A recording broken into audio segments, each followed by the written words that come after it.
Before we go any further, I would like to bring up the subject of a singing tone because it's so important to develop it right from the beginning.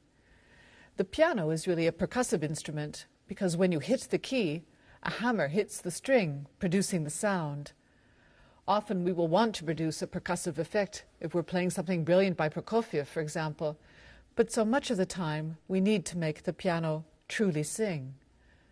Almost all music springs from song and dance, and Bach is a perfect example of that.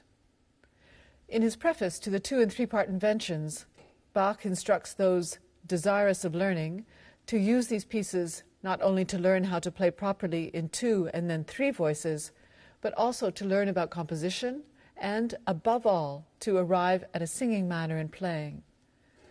So that singing tone was very important to him. It also pops up in all the treatises of the time. Telemann and Matheson, to take but 2 examples, talk about letting oneself be inspired by the human voice. C.P.E. Bach advises us to lose no opportunity to hear artistic singing. In so doing, the keyboardist will learn to think in terms of song. Indeed, it's a good practice to sing instrumental melodies in order to reach an understanding of their correct performance. Bach was a master at writing melody. Who could have written anything more beautiful than the Largo from the F minor keyboard concerto?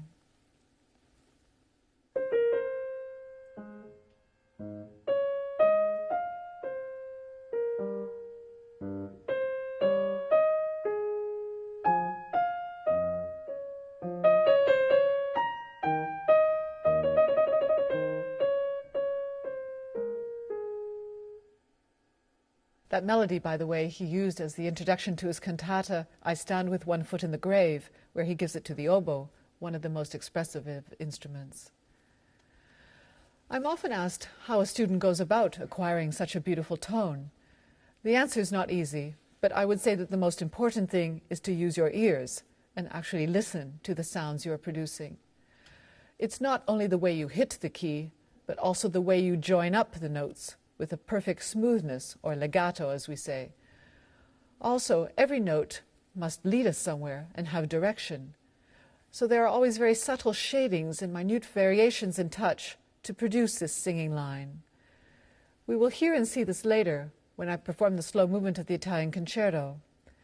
It takes a while to discover the phrasing and structure of these long spinning melodies in which every note must speak.